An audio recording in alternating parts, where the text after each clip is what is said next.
Entonces yo reconozco que menos en mi desarrollo educacional, que también, aunque era colegio privado, nunca tuve un compañero indígena. Entonces fui a la universidad y tú fuiste mi primera compañera indígena. Creo que como sociedad no tenemos mucha tolerancia hacia lo diferente o lo que rompe el contexto.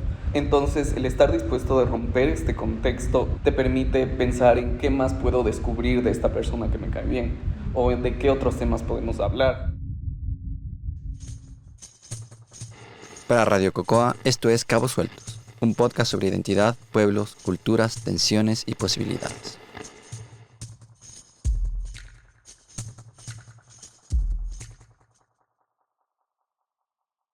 Hola, esto es Cabos Sueltos. Yo soy Catignina. Y como se habrán dado cuenta si ya escucharon los episodios anteriores del podcast, es que pienso mucho en la identidad.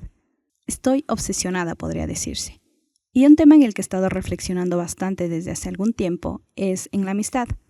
En la amistad en el contexto de la interculturalidad y las identidades. La cuestión es que tengo muchos amigos mestizos. Amigos cercanos, quiero decir. De esos que llegan a tu casa y pueden abrir el refri con confianza. De esos con los que de a poco se dejan caer las máscaras. De esos con los que se comparten tantas conversaciones como silencios. De esos calculo que una gran mayoría son mestizos. Y yo, para quienes me escuchan por primera vez, soy una persona quichua. Es decir, me autodetermino con una de las 14 nacionalidades indígenas del Ecuador. Es verdad que hoy, al menos en este lado del mundo, las relaciones interraciales están socialmente aceptadas en mayor o menor medida, dependiendo de los entornos, o en todo caso, no están restringidas por leyes escritas. Por tanto, la posibilidad de amistad entre una persona indígena y una mestiza o negra no debería resultar extraña. Pero, ¿qué tan frecuente es? En mi experiencia particular, yo suelo ser la única persona no mestiza en mis círculos sociales más cercanos y cotidianos. La cuota de diversidad, podría decirse. Claro que no es como mis amigos me hacen sentir, si fuera el caso no me interesaría involucrarme con ellos. Pero de todas formas me hace cuestionarme, ¿por qué? ¿Por qué yo sí tengo muchos amigos mestizos, pero mis amigos mestizos, aparte de mí, no tienen otros amigos indígenas? Reconozco que es raro ir por la vida pensando ¿cuántos amigos tengo de esta categoría racial o de esta otra?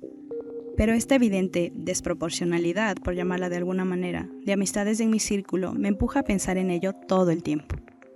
Además que en nuestra sociedad, ¿hay algo que suceda por fuera de los constructos raciales o de clase o de género? Yo creo que todavía no, ni siquiera la amistad, y de allí la pertinencia de una pregunta que a primera vista parecería innecesaria. Más aún, si pensamos en la amistad fuera de los lugares comunes, a menudo edulcorados que generalmente le otorgamos, veremos que, como sostenía la filósofa y pensadora alemana Hannah Arendt, la amistad también plantea exigencias políticas. La política, al fin y al cabo, parafraseando a la periodista Alisa Wilkinson, atraviesa todas las esferas de la vida en sociedad y nos obliga a conversar y debatir críticamente entre todos, con nuestras similitudes y sobre todo nuestras diferencias sobre el mundo que queremos o nos gustaría habitar. Por ello, me he dedicado a pensar en la amistad en el contexto de la interculturalidad. Porque sí, como sostenía Arendt, la amistad entre personas distintas tiene el poder de subvertir las fuerzas totalitarias y polarizantes que desgarran al mundo entero. ¿Por qué en un país tan heterogéneo como Ecuador no solemos amigarnos de lo que nos es diferente? Es decir, ¿por qué seguimos entendiendo a la diversidad como una causa fraccionaria más que como una fortaleza cohesionadora?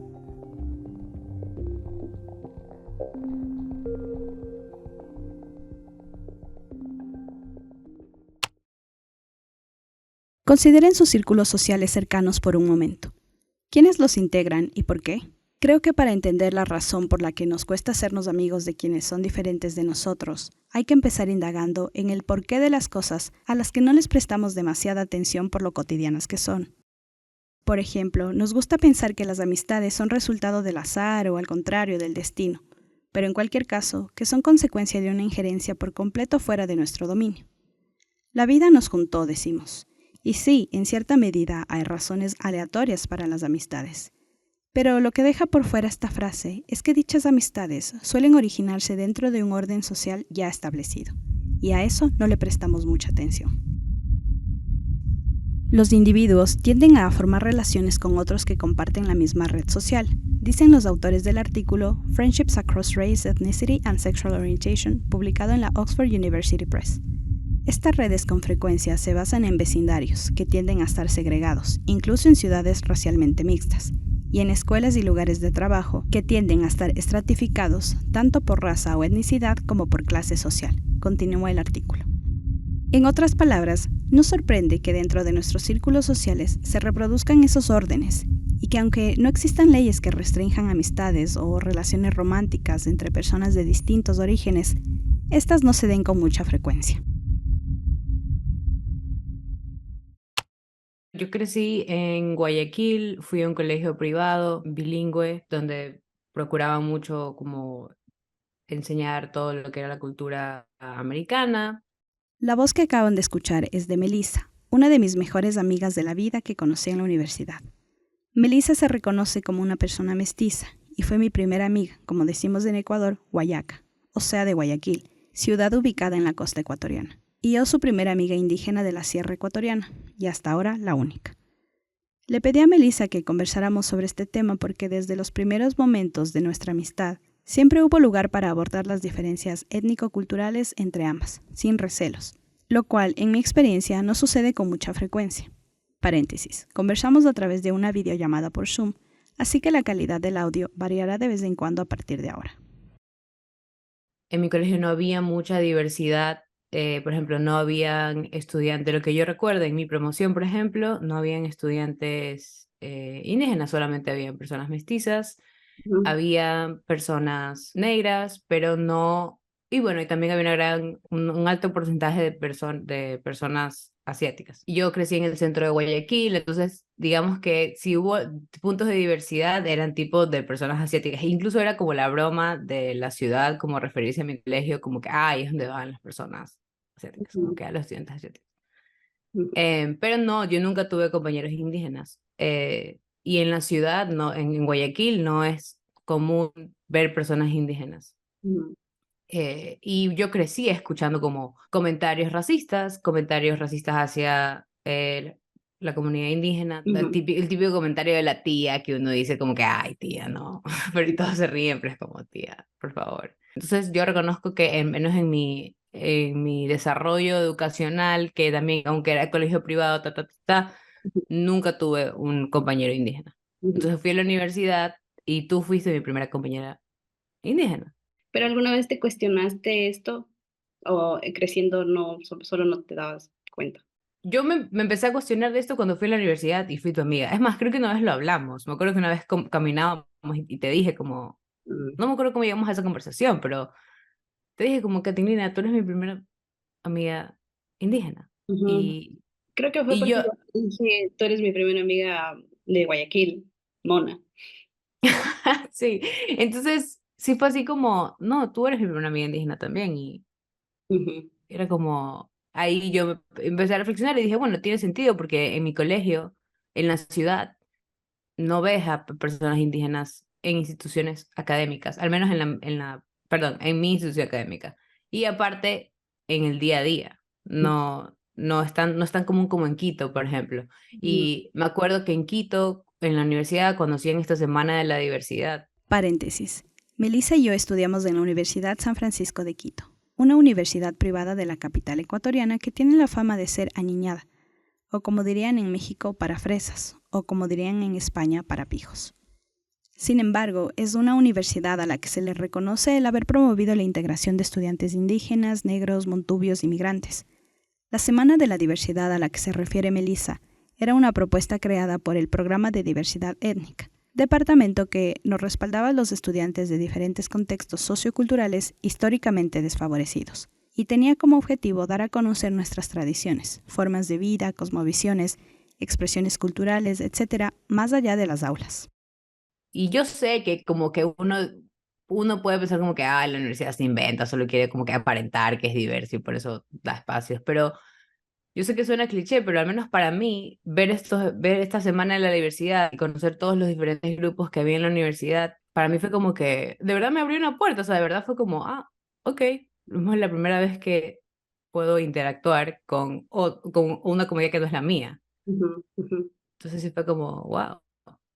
Como que Sí. mi mente era como que, wow, qué ignorantes que somos. Literal, era como, qué ignorantes que somos en Guayaquil. Porque de verdad era una ignorancia total, ¿no? O sea, solo yo sabía lo que había en los libros que me habían enseñado En ciencias en sociales. el libro social, en ciencias sociales y Ujú, nada más. Como yo lo recuerdo, la Semana de la Diversidad, al menos en las ediciones en las que me tocó participar, no estuvo exenta de tensión ni de críticas, porque la línea entre dar a conocer nuestras culturas y ser el entretenimiento exótico para los estudiantes no racializados era muy delgada. Pero lo que acaba de mencionar Melissa da cuenta de que, en Ecuador, todavía son necesarias acciones que rompan con las distancias que persisten entre poblaciones y culturas. Por supuesto, hay que replantear propuestas como la Semana de la Diversidad, pero creer que como ecuatorianos somos una sociedad integrada y que por lo tanto ya no hacen falta esfuerzos por desmantelar estructuras segregacionistas sería un error.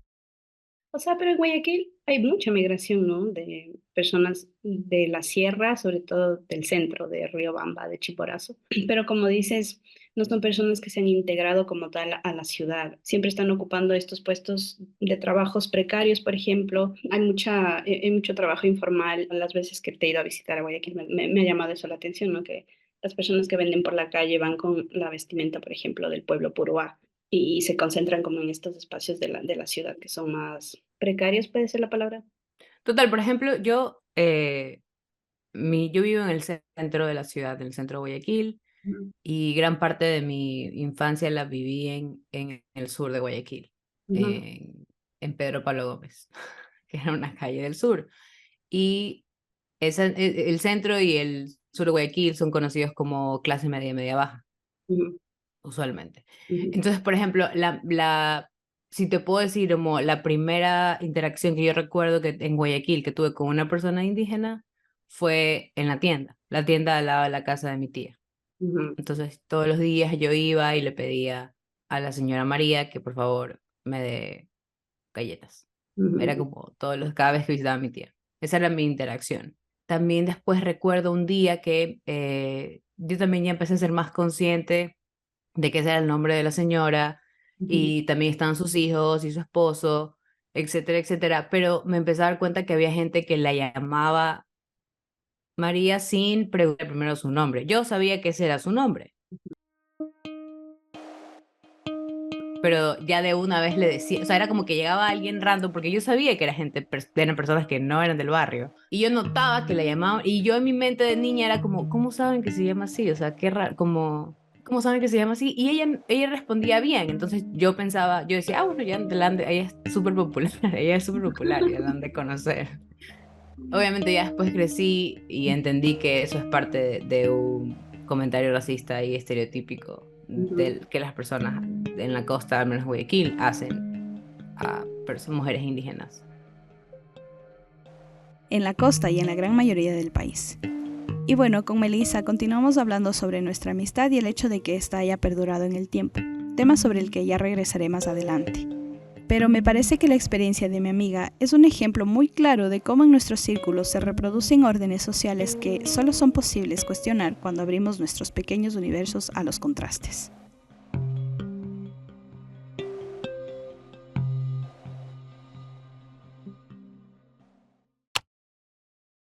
Yo soy tu primera amiga indígena.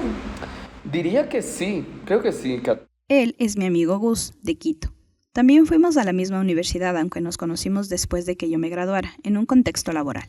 Al igual que con Melissa, con Gus, quien se reconoce como mestizo, no hemos tenido recelo de hablar con confianza sobre una variedad de temas, que van desde Taylor Swift hasta nuestros sesgos raciales. Y como ya escucharon, también soy su única amiga indígena.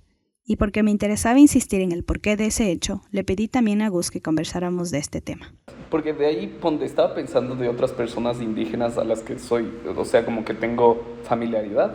Y justamente eso creo que viene como de un contexto súper claro. Porque las personas indígenas que yo de ahí conozco son por en algún momento que han trabajado con mis papás, han estado ahí, o si no, de ahí ya históricamente, como viendo a mis abuelos o a mis abuelas, es porque venían básicamente de esta figura como eran las personas que trabajaban en una propiedad o de cosas así, o siempre estaban ligados como a trabajo de cuidado o trabajo de, eh, no como servidumbre, pero sí esta cosa de es la persona que trabaja para la familia. Entonces como que sí había estas barreras de clase, de el contexto social y cosas así. Ah, las barreras de clase. Que Gus haya mencionado esto es clave, porque como dije antes, cómo se constituyen nuestros círculos sociales también está determinado por las estructuras de clase, y esto es algo sobre lo que ampliaré más adelante. Ahora, al igual que a Melissa, también le pregunté a Gus si es que a lo largo de su vida ha sido consciente de cuán diversas en términos raciales han sido sus amistades cercanas. Yo creo que vengo de un contexto súper de hermetismo, ¿ya? Justamente creo que una tradición de la ciudad aquí de Quito es que más en los colegios privados y todo, existe mucho una dinámica de muy importante de clase, dinero, contexto, o sea, la gente es como súper consciente de eso, ¿ya? Entonces, en el estereotipo de colegio aniñado es claramente mantener esas cosas y tú estás tan envuelto de esta realidad de que no piensas más allá. Tuvimos full tensiones con mis amigos cuando fuimos a universidades diferentes, porque cada uno comenzó a romper estas burbujas de manera diferente, ponte. En mi caso, yo creo que me ayudó mucho estar acá en la universidad y en verdad como empezar a ver realidades de personas de otros caminos, de otros contextos, y así el darme cuenta de que, wow, existen personas que viven de manera diferente y que pueden ser tus amigos también, y que no hay ningún problema con eso. Como mi amigo Gus, yo también asistí a colegios privados toda mi vida, y por experiencia propia, porque sobre esto no se han generado datos en el país, me parece evidente cómo a medida que el nivel socioeconómico de una institución aumenta, hablemos específicamente de colegios de escuelas, menos diversa y pluricultural es. De allí que, por ejemplo, yo haya sido la única estudiante indígena en todo un colegio privado de Imbabura durante el bachillerato, o que ni Melissa ni Gus hayan tenido un compañero de clase indígena hasta pisar la universidad. Ecuador tiene el desafío de contar con un sistema educativo altamente segregado por nivel socioeconómico, concluyeron los investigadores académicos F. Javier Murillo y Cintia Martínez Garrido en un artículo publicado en 2017 sobre segregación escolar en los niveles de educación básica y bachillerato en las 24 provincias del país. Sería interesante conocer los resultados de investigaciones similares que consideren, además del nivel socioeconómico, el aspecto intercultural. ¿Y cuán frecuentes crees que son las amistades interraciales en Ecuador? Amistades, quiero decir, o sea, no solo como, le conocí en el curso. Yo creo que no, a ver, diría que varía mucho según los contextos, pero creo que es algo mucho más común que van a existir, ponte, en las ciudades más pequeñas, porque creo que en la capital, si bien tiene tanta diversidad, tanta variedad de todos, existe también este racismo, este clasismo que es súper fuerte. Yo soy amigo de varias personas que son migrantes y muchos de ellos es como que tienen que vivir con esta mentalidad de que son vistos como menos persona por poco acá en el Ecuador. Y creo que eso también pasa con las personas que han sido históricamente racializadas. Entonces, creo que en la capital van a ser menos comunes, pero en las provincias como que si bien hay lugares que van a ser mucho más racistas y clasistas, también hay como esta vivencia mucho más cercana de las personas de diferentes etnias. Entonces lleva a que los contextos se rompan y que la gente pueda socializar de manera más horizontal. Yo solo veo en cuestiones de mi familia ya. Como que mi familia viene de la sierra ecuatoriana y así. Y habían estas personas que se vuelven recurrentes, por ejemplo, la señora que vende las habas, ¿ya? La señora que vende los cuyes. Y te das cuenta de que estas personas a la final se hacen parte de la cotidianidad y de la vida. Entonces mis papás, ponte, en varias ocasiones han sido los padrinos del bautizo, de la primera comunión, y se vuelven amigos a la final. Entonces creo que te da más oportunidad una ciudad más pequeña en donde es más normalizado el contexto de diferentes personas viviendo juntos.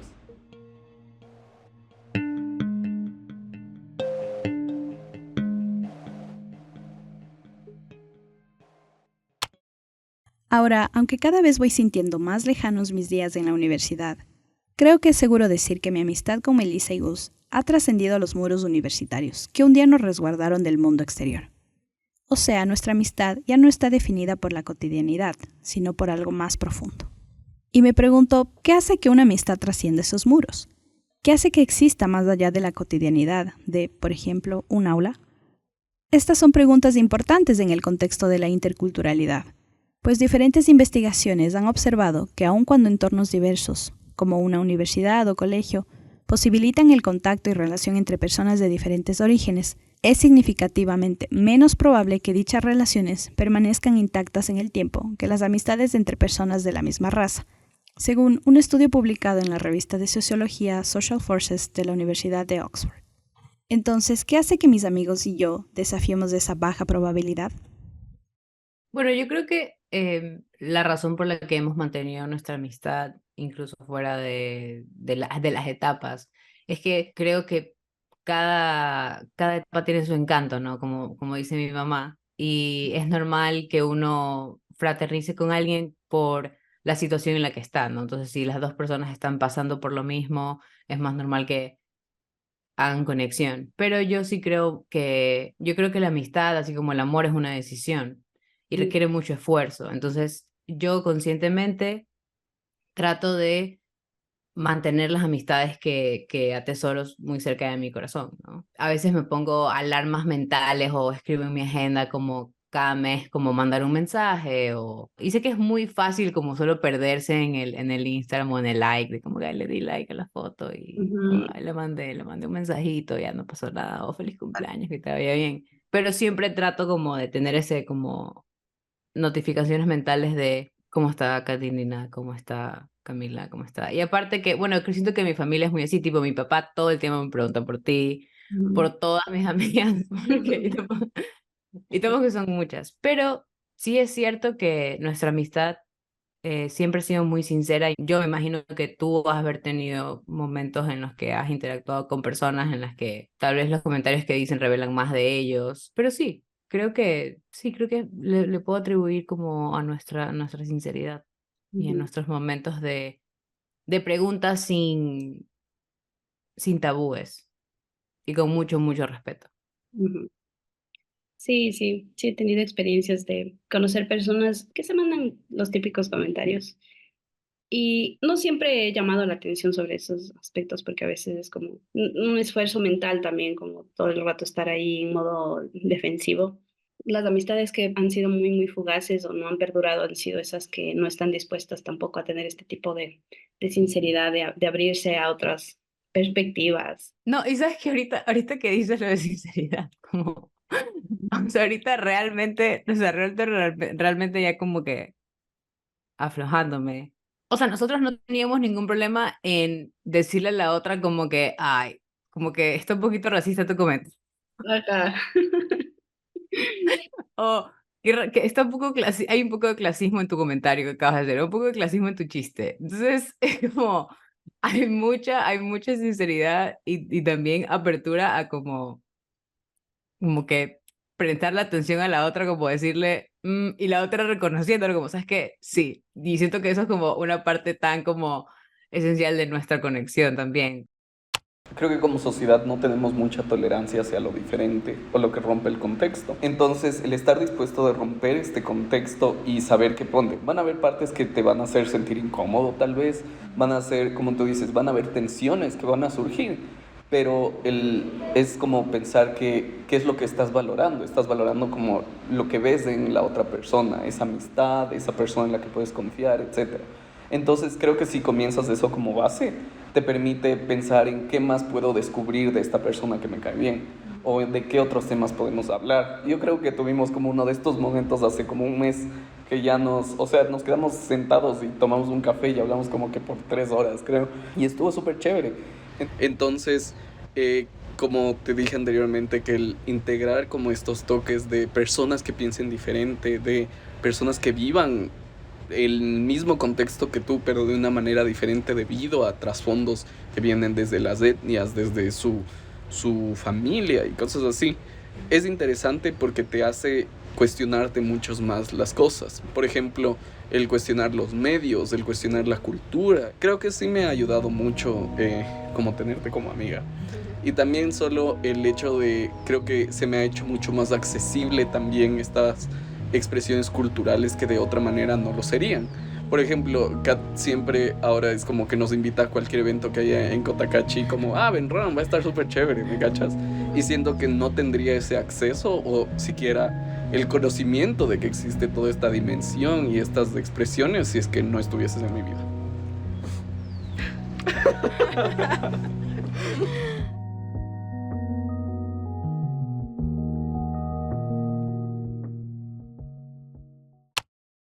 Acercándonos al final de este ensayo, soy muy consciente de que tanto mi experiencia como la de mis amigos son bastante específicas, y de que el hecho de haber siquiera tenido privilegios como pisar escuelas, colegios y universidades privadas ha hecho que veamos el mundo desde una burbuja que nos separa de una realidad mucho más cruda que es nuestro país. De eso somos muy conscientes, y todo el tiempo buscamos, como decía Gus, salirnos de nuestros contextos, para ver los contrastes que hacen de este mundo una pintura mucho más amplia y compleja.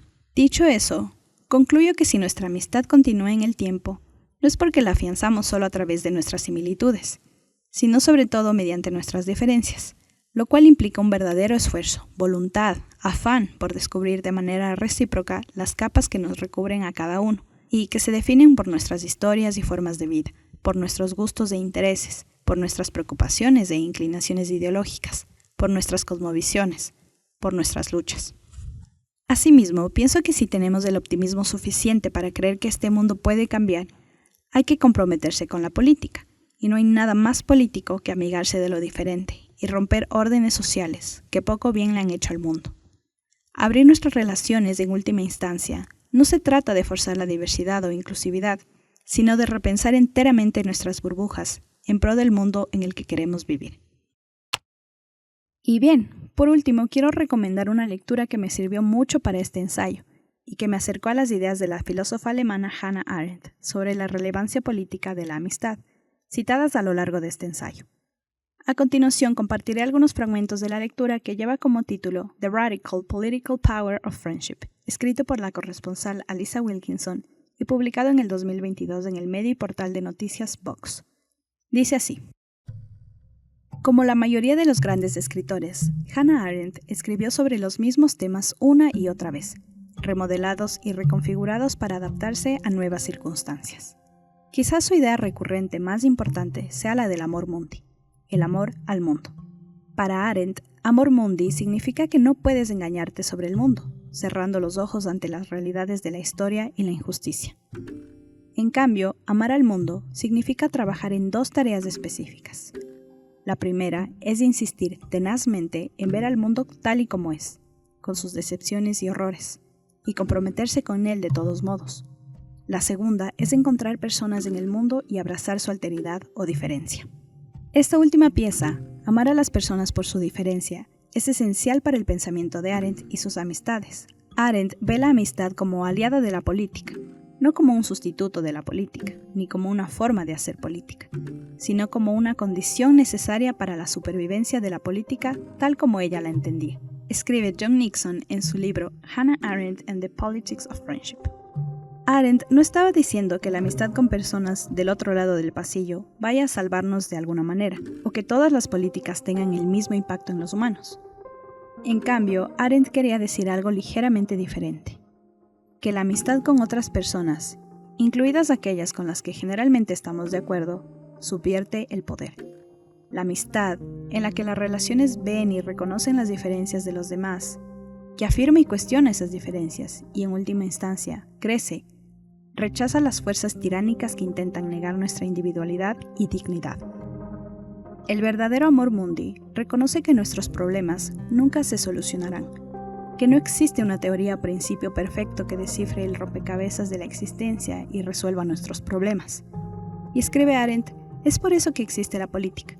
En política nos reunimos, comprometidos con el mundo, dispuestos a levantar la vista y mirarnos unos a otros, a debatir y discutir críticamente el mundo, trabajando continuamente hacia lo que nos gustaría que fuera, sabiendo que el trabajo nunca será finalizado. Para ello es necesario que nos veamos unos a otros como individuos con igual dignidad, pero con formas de ser muy diferentes.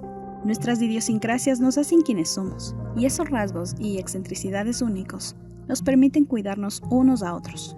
Vemos que alguien es diferente a nosotros y elegimos amar esa diferencia, expandiendo así nuestro amor más allá de nosotros mismos. Eso requiere que pensemos y hablemos con los demás, y a veces también que bebamos y comamos con ellos. ¿Cómo puede una persona, en su especificidad, captar la enormidad de la historia y la existencia? Nos sumergimos en un mundo roto, donde los humanos se lastiman unos a otros. Para amar al mundo, dice Arendt, necesitamos oasis, donde podamos retirarnos y renovarnos. Esos oasis incluyen al arte, la música, la poesía, las mesas para cenar, los cócteles y quizás lo más importante, la amistad. Por eso la amistad lo era todo para Arendt. Es el oasis más fuerte, el que nos impide volvernos hacia nosotros mismos y alejarnos de los horrores del mundo. Es donde aprendemos a apreciar a los demás no por lo similares que son a nosotros, sino por lo diferentes que son de nosotros. Es donde superamos el horror del aislamiento, pero también evitamos convertirnos en una cara más de entre la multitud, perdida en lo colectivo.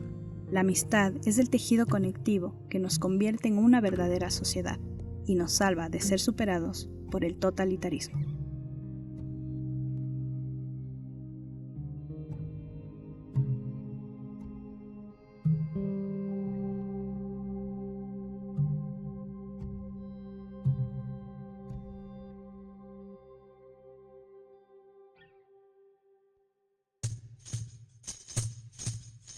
Este ensayo fue investigado, escrito y producido por mí, Catignina Tituaña. Las referencias bibliográficas citadas en este ensayo se pueden encontrar en la página web de Radio Cocoa. Algunos temas musicales son de Blue Dot Sessions. Los créditos y enlaces en la descripción de este episodio. Un agradecimiento muy especial a mis amigos Melissa y Gus por prestarme su tiempo.